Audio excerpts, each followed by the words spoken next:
All right, let's dive in. Today we're tackling U.S. immigration policy, specifically the differences between the Trump and Biden presidencies. Yeah, it's a big one. It is a big one. I think this is something that a lot of our listeners really want to understand. Absolutely. Not just like the different approaches, but like how effective were they? What were the impacts? What actually happened on the ground? Right. And there's so much political noise around it. Exactly. It's hard to get to the heart of the matter. Yes. And that's our goal today, to cut through all that noise and get to what actually happened, how did it work, and how did it affect people? Yeah, I think it's really interesting how both presidencies really made immigration like a defining issue, Yes, but they took such wildly different paths. they really did. So let's rewind back to the Trump era. Build the wall. Remember that? Oh, yeah. That was the rallying cry. It was. It was a huge part of his campaign, a huge promise. But how much wall actually got built? Did it actually deliver on those promises, to reduce crime and stop drug trafficking? So over 450 miles of barrier were built or replaced during the Trump administration. Okay. But, and this is important, most of that was replacing existing structures. Oh, so it wasn't all new wall. Not all brand new wall, no. Yeah. The expansion wasn't as vast as I think the rhetoric might have led some people to believe. Right, right. So the physical wall itself is really only part of the story here. Exactly. It's just one piece of a very complex puzzle. You Yeah. got to think, a wall needs guards, it needs technology, it needs a whole strategy behind it to actually be effective. Right. Makes sense. So what else was going on? Well, Trump also coupled the wall with policies like Remain in Mexico, Right. Remain in Mexico. where asylum seekers were required to stay in Mexico while their cases were being processed in the U.S. Okay. And that created a huge backlog, right? And I've heard some pretty awful things about the conditions those people were stuck in while they waited. Yeah, you're right. These human rights groups raised a lot of concerns about the impact of that policy. I mean, you had people living in makeshift camps, facing danger, and just a lack of basic necessities. Wow. And wasn't the legality of Remain in Mexico challenged as well? Yeah, absolutely. It was challenged Yeah. in court. And then you had the zero tolerance policy. Right. The family separation. Yeah. Which led to, children being separated from their parents at the border. I mean, that was just heartbreaking. The images of those kids in those detention centers away from their parents, I mean, it just sparked so much outrage. For good reason. I mean, Yeah. it had a lasting traumatic effect on so many families. I can't even imagine. So how did Remain in Mexico even work from a legal standpoint? Was that like just Trump making a decision, or was there like a legal basis for that? It was based on a reinterpretation of existing law. The argument was that asylum seekers didn't have a right to be on U.S. soil while their cases were pending. But it was very controversial, Yeah. because it essentially shifted the burden of care onto Mexico, a country that wasn't really equipped to handle that kind of influx of people. Right. So Trump made some bold moves for sure, but they definitely weren't without consequences. No, not at all. And then you throw COVID into the mix. Oh, yeah.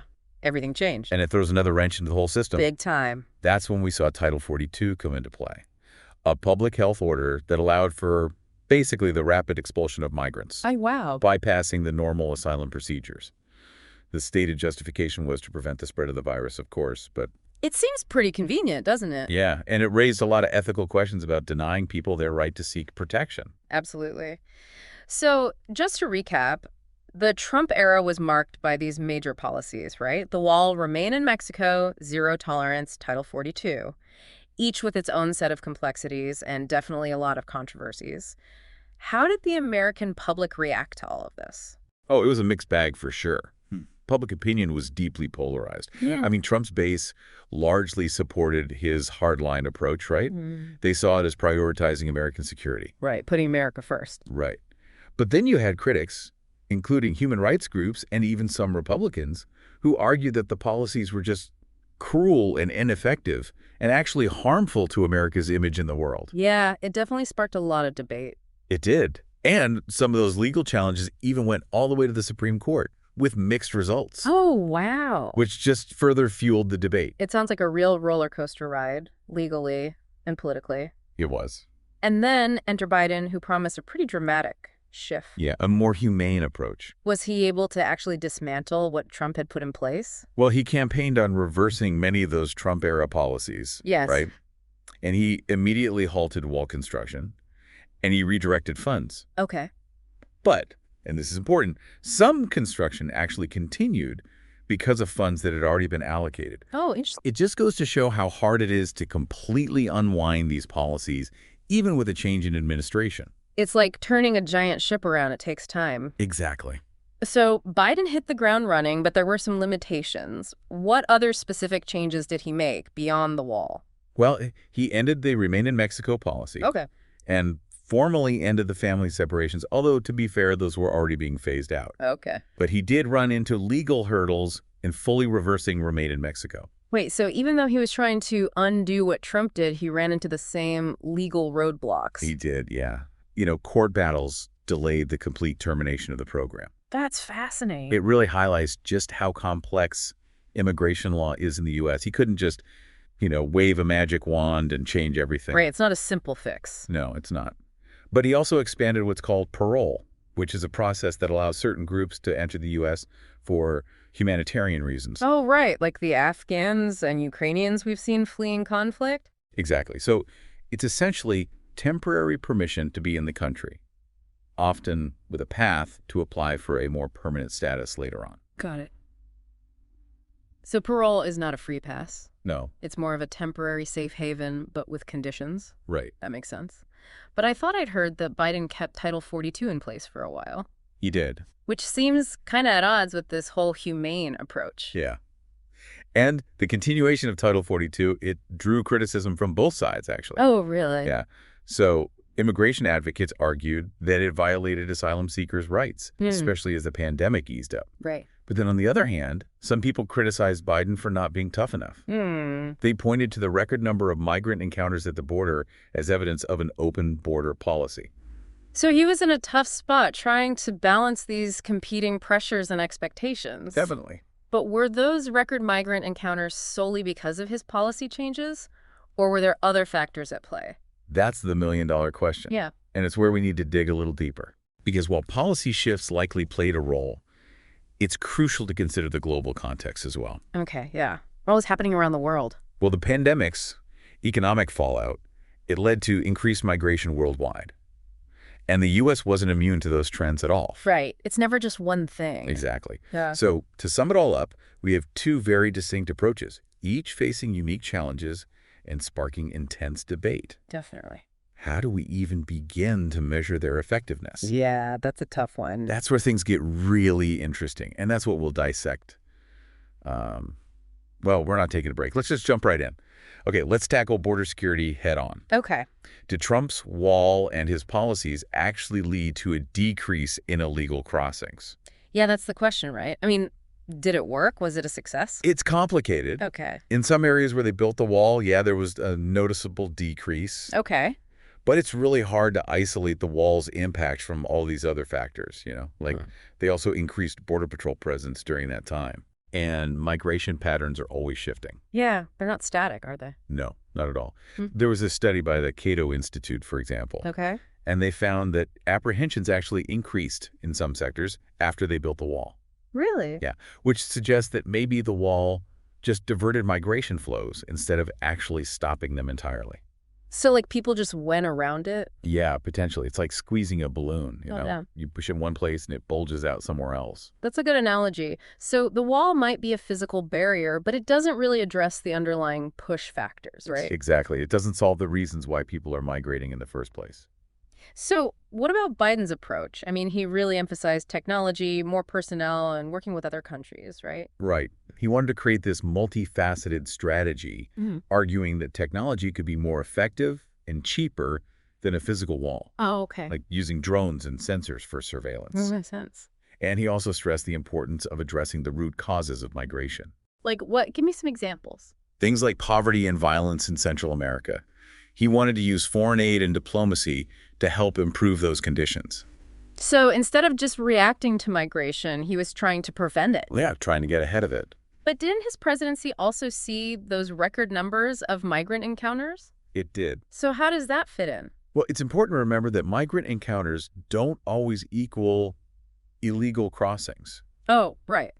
Explain that. A lot of encounters involve people who are seeking asylum at ports of entry, which is a legal process. Okay. And as we talked about, global migration was increasing anyway because of all sorts of factors. Yeah, the pandemic, economic instability, climate change. Exactly. All of those things put a lot of pressure on border security systems everywhere, not just in the U.S. So judging just by the number of encounters doesn't really give you the full story. Exactly. It's like trying to measure the effectiveness of a dam during a flood. Right, because the conditions are changing so rapidly. Exactly. Yeah. And both approaches had their pros and cons. Trump's policies probably did deter some illegal crossings, Okay. but there were those human rights concerns. Biden's approach was more focused on root causes and creating legal pathways, Right. but he got criticism for not being tough enough on enforcement. It's tough balance. It sounds like it. There's no clear winner when it comes to border security. Not really, Each approach had its trade-offs. for sure. Let's shift gears a bit Okay. and talk about human rights. It seems like both administrations face some pretty tough ethical dilemmas when it came to controlling the border. Absolutely. Border control inherently involves really difficult choices about who gets in and who doesn't. Right. Trump's approach was really focused on deterrence. Okay.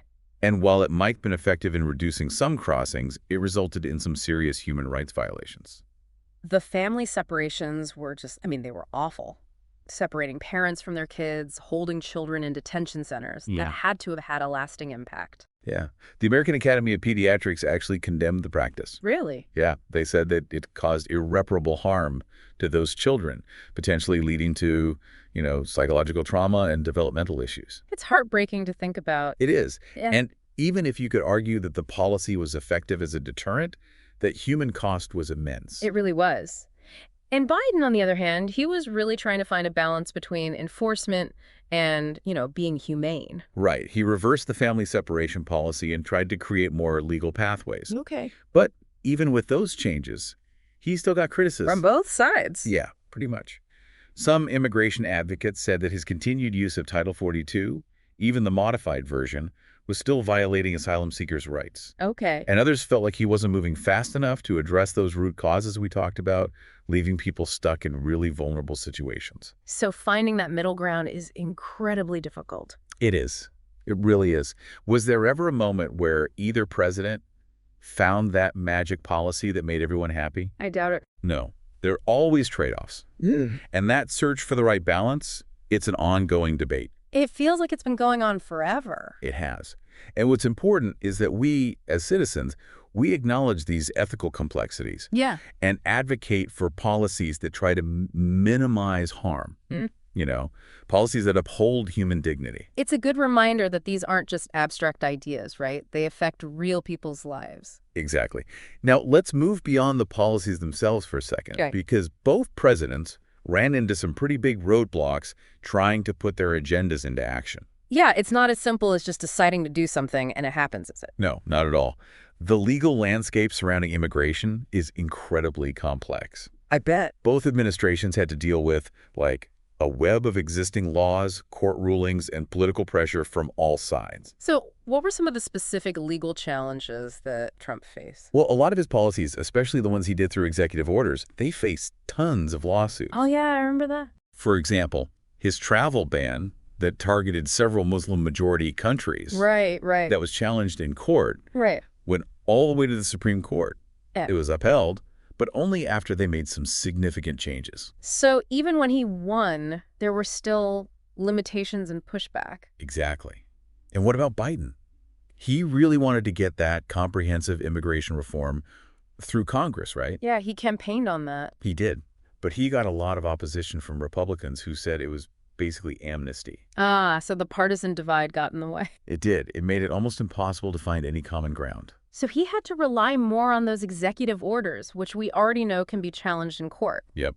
It's like this vicious cycle, Yeah. Each president tries to do their thing on immigration, but they run into all these legal and political obstacles. So does this tell us something bigger about the whole immigration debate in the U.S.? Oh, absolutely. Mhm. This gridlock, it highlights that the debate goes way beyond just specific policies. It reflects these fundamental differences in what people believe about America's role in the world, Okay. about its obligations to people who are looking for a better life, Right. and even about the very definition of what it means to be American. So it's not just about walls or pathways to citizenship. Yeah. It's about something much deeper. It is. It's about these core beliefs about who we are as a nation. And that's why finding solutions is so hard, right? Exactly. We're not just debating policies, we're grappling with these huge questions about identity and belonging Yeah. and our place in a globalized world. Wow. It's a debate that's been going on for decades, It has. and it doesn't seem like there are any easy answers on the horizon. And it requires us to, look beyond those sound bites Oh, yeah. and all the partisan rhetoric Yeah. to really understand just how complex this is. It feels like we've only scratched the surface here. We have. So for our listeners who want to keep digging, what are some good resources? Where can they go to learn more? There are some great organizations out there. They do in-depth analysis, offer different perspectives. Like what? Give us some names. The Migration Policy Institute, Okay. they focus on data-driven research, Okay, so they're all about the numbers. Yeah, pretty much. What The Cato Institute. I've heard of them. Yeah, they lean more libertarian when it comes to immigration. Okay, so different angle. Right. And if you're looking for a more progressive take, Okay. the American Immigration Council is a good one. Okay. They do a lot of legal analysis and advocacy. Is that lots of options for folks to check out? Definitely. I always find it helpful to hear personal stories, too. Oh, me too. It reminds us that we're not just talking about these big, abstract ideas. Right. These policies affect real people's lives. Absolutely. And there are some really powerful documentaries and books out there. Yeah. Any recommendations? One that comes to mind is Enrique's Journey Okay. by Sonia Nazario. I've heard of that one. It follows this Honduran boy's journey to the U.S. to reunite with his mom. It's pretty harrowing, but really eye-opening. I'll have to check that out. It's easy to get lost in all the political back and forth and forget that at the heart of it, there are real people. Right, exactly. So as we wrap up here, what's the key takeaway from all of this? I think the big takeaway is that immigration is complicated. It is. There's no easy solution, No magic wand. no magic wand. And both Trump and Biden, even though they took very different approaches, they both face the same basic challenges. Like what? How to balance border security with humanitarian concerns, how to navigate this complex legal system, how to find common ground when everyone's so divided. Right. And it seems like every solution creates new problems. It often does. So what do we do? What's the answer? Well, I don't think there's one answer. Okay. But it starts with understanding the complexity of it all, Okay. being willing to listen to different perspectives, Yeah. challenge our own assumptions. I like that. It's not about choosing sides. Yoink. It's about trying to really understand. Exactly. It's so easy to get caught up in the black and white, Yeah. but the reality is so much more nuanced. It always is. So do your research, ask questions, and remember that this is a conversation that's still going on. Right. And it affects all of us. It does. So to all our deep divers out there, thanks for joining us today. Thanks for listening, everyone. Keep learning, keep thinking critically, and we'll see you next time for another deep dive.